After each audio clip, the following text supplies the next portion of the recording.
오늘 이제 요한복음 11장의 말씀은 죽은 나사로를 이제 하나님 예수님께서 이제 살리시는 그런 장면이죠. 나사로는 그 예수님이 그 베다니 지금 11장 1절에 보면 어떤 병자가 있으니 이는 마리아와 그 자매 마리아와 마을 베다니에 사는 나사로라라고 했는데, 베다니는 말하자면 그렇게 멀지 않습니다. 예루살렘에서 그렇게 멀지 않은 곳에 베다니가 있었는데 그곳에 마리아, 마르다, 그 다음에 나사로가 같이 살고 있었어요. 근데 중요한 건 이제 마르다와 마리아 우리 잘 알잖아요. 예수님이 이제 예루살렘에 가시면 많은 부분 거기 가서 이제 뭐라고 할까 숙식을 좀 이렇게 하셨던 것 같아요. 그래서 이제 되게 친했죠. 마리아, 마르다, 나사로랑 이제 친했습니다. 그런 상황 속에서 이제 마르다와 마리아가 잘 섬겼죠. 예수님을 잘 섬겼는데 오라버니 나사로가 이제 어느 날 갑자기 죽었어요.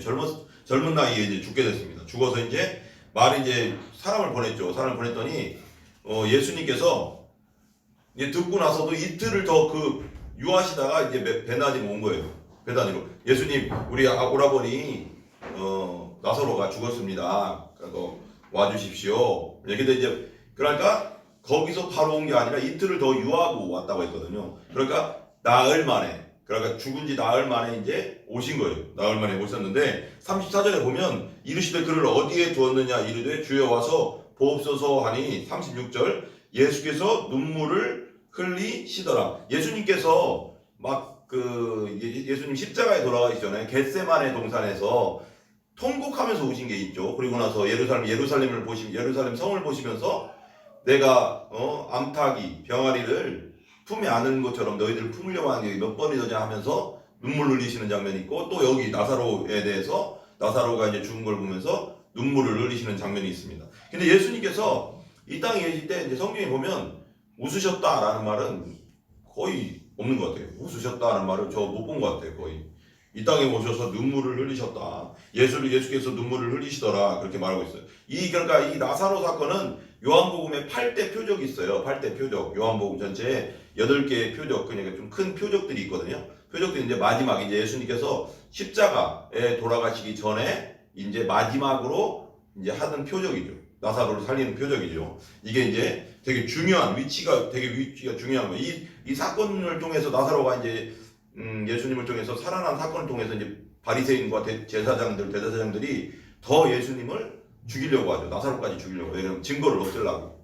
그러니까 더 이상 예수 그리스도를 따르는 사람들을 없게 하려고 이제 많이 엄청나게 이제 또 핍박을 하는 거죠. 그 다음에 36절에 보면 이렇게 나오죠. 이에 유대인들이 말하되 보라 그를 얼마나 사랑하셨는가 하며, 37절 그중 어떤 이는 말하되 맹인의 눈을 뜨게 한 이 사람이 그 사람은 죽지 않게 할 수 없었더냐 하더라. 그러니까 이제 여기 주위에 이제 그 동네 주위에 있던 사람들이 예수님이라는 사람, 저 사람이 맹인의 눈을 뜨게 하고 병자를 낫게 하고 그런데 나사로는 못 살리냐? 왜 내 나사로를 친했던 나사로를 왜 지금 와서 다 죽었는데 왜 지금 와서 그러느냐?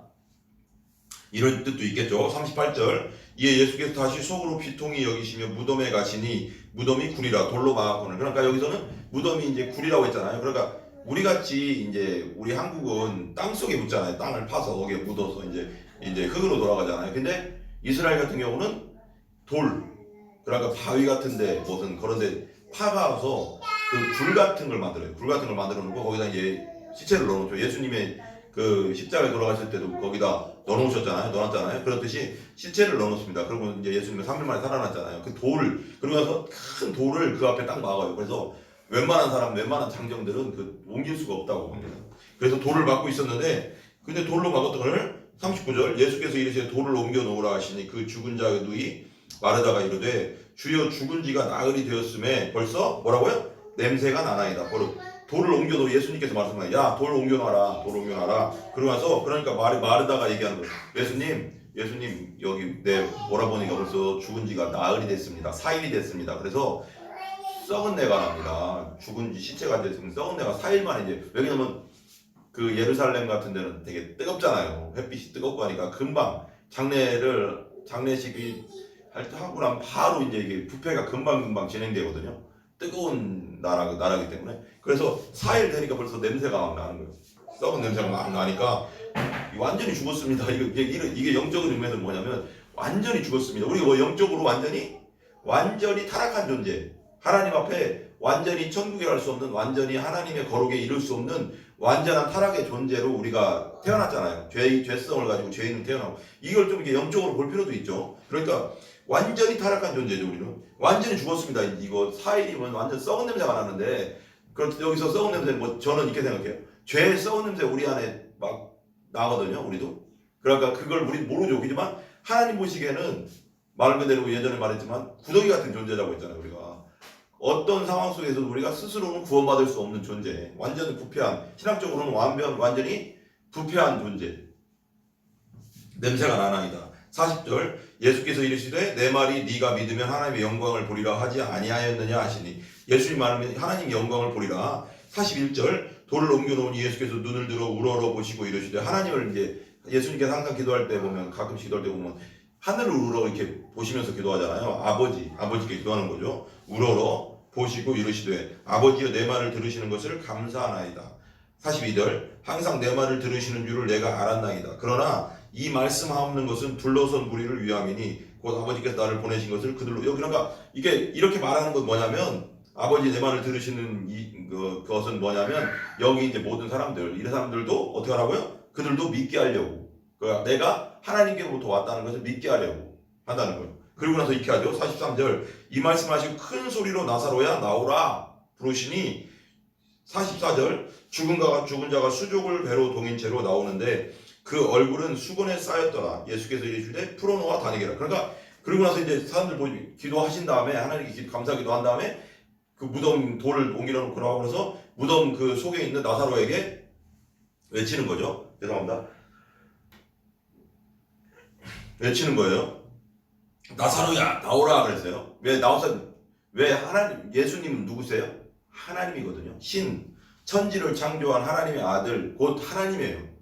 하나님과 요한복음 처음에 보면 하나님과 함께 있었다고 했잖아요. 모든 일에. 천지 창조할 때도 함께 하셨고, 함께 이루셨고, 함께 하셨어요. 그렇기 때문에 하나님께서 말씀으로 해와 달과 별과 이 땅을 창조했잖아요. 말씀으로, 말씀하신 즉 이렇게 됐고, 말씀하신 즉 이렇게 됐고, 말로 창조했잖아요. 그런데 이 말에, 하나님의 말씀에는 능력과 권세와 권능이 있는 거예요. 그래서 그 말씀으로 창조한 하나님 말씀으로 명령하는 거죠. 나사로더러. 중요한 건 이거 봐봐요. 그러니까 나사로가 그 수족을 동인 채로 나오는데 그 얼굴이 수건에 쌓였더라. 예수께서 풀어놓아 다니게 하라 그러잖아요. 이건 또 이렇게도 설명할 수 있어요. 우리가 영적으로 죽었던 자, 우리는 태어나면서부터 영적으로 죽어서 태어나거든. 죄 때문에, 원죄 때문에. 그러니까 아담과 하와의 후손으로서 그 죄성이 이어지고 유전돼서 우리까지 왔는데, 이 죄 때문에 우리가, 그러니까 항상 그런 말 하잖아요. 좋은 나무에서는 좋은 열매가 맺히고 나쁜 나무에서는 나쁜 열매가 맺힌다. 우리는 나쁜 나무로 태어난 존재지. 죄성을 가진 나무로 태어난 존재. 그러니까 그 나무에서는, 배나무에서는 배가 열리고 사과나무에서는 사과가 열리듯이, 뭐예요? 나무에서는 뭐가 열려요? 죄가 열리는 거예요. 뭐 여러 가지 온갖 거짓말과 음란과 악함과 시기와 질투들이 열린 거예요. 그러니까 되게 중요한 게, 성경에 되게 신학적으로 중요한 개념이 있어요. 죄를 져서 죄인이 아니고요. 우리가요, 죄인이기 때문에 죄를 진 거예요. 그래서 십자가에서 예수님 돌아가신 거거든요. 우리가 본질상 어떻게 내 힘으로 할 수 없는 존재로 태어났다는 거예요. 무슨 말인지 알죠? 그러니까 이렇게 설명하면 죄송하지만 구더기로 태어나서 구더기 짓을 하는 거예요. 그러니까 소로 태어나면 소 짓을 하잖아요. 고양이로 태어나면 고양이의 짓을 하고, 돼지로 태어나면 돼지의 짓을 하죠. 그죠? 개로 태어나면 개로 개 짓을 해요. 그죠? 그러니까 왜 성경에 나오잖아요. 개나 그 진주를 돼지에게 주지 마라. 왜? 그걸 뭐 진주의 귀한 뜻도 모르고, 복음이죠. 그러죠? 하나님 말씀을 돼지에게 주지 말라는 건 뭐냐면, 깨닫지도 못하는 자들, 하나님을 원하지도 않는 자들 줘봤자 의미가 없다는 거죠. 그게. 그러니까 그러니까 스펄전 목사님은 고양이의 본성은 고양이의 본성을 갖고 있기 때문에 고양이가 고양이 짓을 하는 것이지, 사람이 죄성을 가지고 있는 우리 죄인이기 때문에, 죄인으로 태어났기 때문에 죄인의 짓을 한다는 거죠. 그러니까 사자는 사자의 본성이 있잖아요. 뭔가 동물을 잡아먹어야 되는 본성. 그죠? 딱따구리는 계속 나무를 쪼아야 되는 그 본성. 죄인은 죄를 질 수밖에 없는 본성. 이 본성이 바뀌게 되는 거예요. 그래서 어디 성경에 보면 흑인이 그 검은 그 흑인이 이 검은 피부를 자기 스스로 뭐 비누로 닦아서 뭐 어떻게 할 수 있느냐, 하얗게 할 수 있느냐 없다고 하잖아요. 그게 우리가 죄인의 뜻이거든요. 표범의 무늬를 자기 스스로 그걸 걷어낼 수 있겠느냐, 자기 몸을. 그럼 죽는 거잖아요. 그렇듯이 우리 안에는 그냥 죄의 무늬들이 우리 안에 가득하고 죄성으로 가득 차기 때문에 우리 스스로 이걸 벗겨낼 수 없다는 거지. 오직 예수 그리스도의 십자가의 보혈로만 가능하다는 거예요. 근데 예수님께서 나사로야 나오라 할 때 나사로가 나오잖아요. 풀고. 근데 여기서 우리가 거듭난다는 건, 중생한다는 건 이거거든요. 우리는 벌써 죽어서, 영혼이 죽어서 태어나는데 영적으로 하나님과 관계가 끊어진 거거든요. 성격적으로. 근데 예수님을 믿을 때, 우리가 예수님 믿고 거듭날 때 그 영혼이 살아나는 거예요. 살아난다. 여기서 이제 그게 말하자면, 쉽게 말하면 영의 부활이지만, 쉽게 말하면 그렇지만 영이 살아나는 거죠. 하나님의 생명이 다시 주어지는 거예요. 그러니까 거듭난다, 다시 태어난다. 하나님의 위로, 그 뜻은 안오덴이라고 했잖아요. 위에서부터 태어나는 거. 하늘에서부터 태어난 우리가 존재. 새 생명을 받은 존재라고 하잖아요. 어둠에서 빛으로 옮겨진 존재. 그래서 우리가 예수 믿을 때 온전히 거듭나고 중생해야 된다는 거예요. 그래야지 온전히 새로운 사람이 될 수 있다는 겁니다. 예, 기도하겠습니다.